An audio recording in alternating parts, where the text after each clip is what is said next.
అంటే నా క్వశ్చన్ ఏంటంటే, అవును, మీరు ఎన్టీ రామారావు గారు ఉన్నప్పుడు కానివ్వండి, చంద్రబాబు నాయుడు గారు ఉన్నప్పుడు మీరు అధికారంలో ఉన్నా ప్రతిపక్షంలో ఉన్నా మీరు నిరంతరం ఫైట్ చేశారు ఇష్యూస్ మీద. అవును, ఏ రోజు కూడా నాకు తెలిసి ఒక్క రోజు కూడా మీరు విశ్రమించింది లేదు అన్ని స్థాయిల్లో. అవును, కరెక్ట్.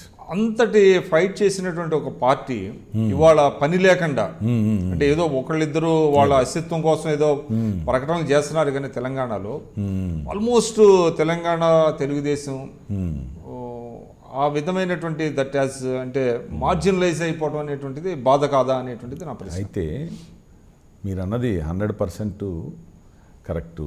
తెలుగుదేశం పార్టీ తెలంగాణలో బలమైనటువంటి భూమిక పోషిస్తుంది అని ప్రజలను నమ్మింపజేయడంలో మేము వైఫల్యం చెందాం.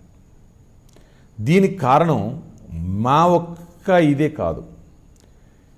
కేసీఆర్ వచ్చిన తర్వాత, తెలంగాణ సెంటిమెంట్ మీద వచ్చిన తర్వాత, ఆ ముఖ్యమంత్రి టీఆర్ఎస్ పాలన వచ్చిన తర్వాత మీడియాకు కూడా కొంత పాత్ర ఉంది. పాత సంప్రదాయాలని, పాత ఆలోచనలన్నింటినీ వదిలి పక్కన పెట్టి ఇప్పుడు తెలంగాణలో కేసీఆర్, టీఆర్ఎస్ దే భూమిక అనేటువంటి గ్రహించుకోవడం కానీ, ఒక రకంగా ప్రలోభపడడం కానీ, ప్రలోభం ఇన్ ద సెన్స్ ప్రభావితం కావడం, అపార్థం చేసుకోవాల్సిన అవసరం, ప్రభావితం కావడం తోటి కూడా కొంచెం సమస్యలు వస్తున్నాయి.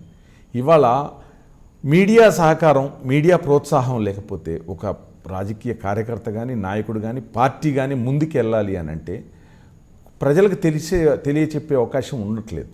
అంటే మీడియా సహకారం మీకు అంతగా లేదంటారా? మాకు అని కాదు, కేసీఆర్ని అంత మూర్ఖంగా నమ్ముతున్నారు అంటున్నారు. ఎవరు? మీడియా మూర్ఖంగా నమ్ముతున్నారు ఇవాళ ఉన్నటువంటి పరిస్థితులు. ఇవాళ ఇదే మీడియా ప్రజాస్వామ్య ప్రక్రియలో భాగంగా స్వర్గీయ ఎన్టీ రామారావు గారిని పదవీచ్యుతుని చేసిన తర్వాత ఇందిరాగాంధీ మెడలు వంచి మళ్ళీ అధికారం తీసుకొచ్చినప్పుడు ప్రతిపక్షాలు, రాజకీయ పక్షాలే కాదు, మీడియా కూడా ఎటువంటి పాత్ర పోషించిందో మీకు తెలుసు.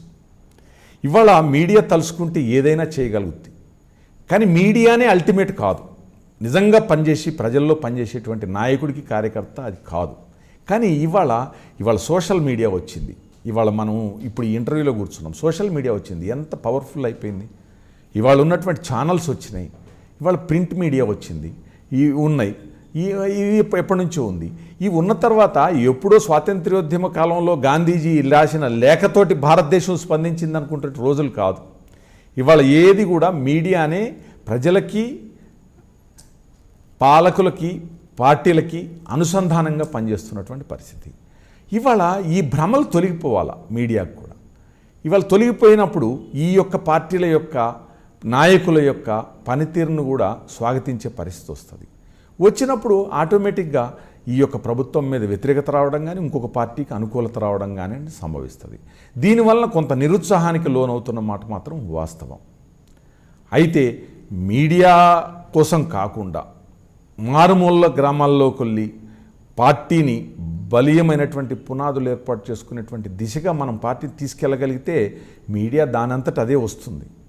అయితే కొంచెం ఆ నిరాశ, నిస్పృహ, కొంత నమ్మకం, ఆత్మస్థైర్యం కోల్పోతున్నటువంటి సందర్భంలో కొంత శ్రేణుల్లో కొంచెం నిరుత్సాహం ఉన్నమాట యథార్థం. అయితే దీనికంతటికీ బలమైనటువంటి నాయకుడు, ప్రభావితం చేయగలిగేటువంటి నాయకుడన్నా రావాలి, అందరినీ మెప్పించగలిగేటువంటి నాయకుడు నేననేది రావాలి. లేదు, యావత్ తెలంగాణ సమాజం కోరుకుని మాకు ప్రత్యామ్నాయం తెలుగుదేశమే, ఎన్టీ రామారావు గారు రూపొందించినటువంటి వేదికే, ఎన్టీ రామారావు గారు ఇచ్చినటువంటి గళమే అనుకున్న ప్రజల్లో రావాలి. ఇవాళ అది రావాలనే ఆశిద్దాం, ఆకాంక్షిద్దాం. ఇవాళ ఉన్నటువంటి పరిస్థితుల్లో ఇవాళ చాలా బాధ్యత భుజస్కంధాల మీద ఉంది తెలంగాణ శ్రేణులకి, తెలంగాణ తెలుగుదేశం పార్టీ శ్రేణులకి, ముఖ్యంగా నాయకత్వానికి కూడా. ఎవరు ఇప్పుడు 3 దశాబ్దాల నుంచి తెలుగుదేశం పార్టీలో ఉన్నాం. ఏదో 2 సంవత్సరాలు నేను కార్పొరేషన్ చైర్మన్గా చేశాను, కానీ ఎప్పుడు ప్రతిపక్షంలో ఉన్నట్టే నిర్వహించాం పార్టీ కార్యక్రమాలు. ఎందుకంటే ప్రతిపక్షంలో అంటే నిరంతరం మన శక్తిని మనం నమ్ముకుంటూ పరిగెత్తటమే. మీరందరూ కూడా ఐ డ్రీమ్ ఛానల్ని సబ్స్క్రైబ్ చేయాలని కోరుకుంటున్నాను. I'm Sucharita, Home Minister of Andhra Pradesh. For more videos, subscribe iDreams. మీ Chirla Jaggireddy, MLA Kothapeta. For more videos, please subscribe iDream. For more videos, please subscribe iDream. నేను మీ జక్కంపూడి రాజా. For more videos, please subscribe iDreams. I'm Revati Chaudhary. For more videos, please subscribe iDream. For more videos, please subscribe to iDream. For more videos, please subscribe iDream. I am Vasireddy Padma, Chairperson of State Women Commission. For more videos, please subscribe iDream.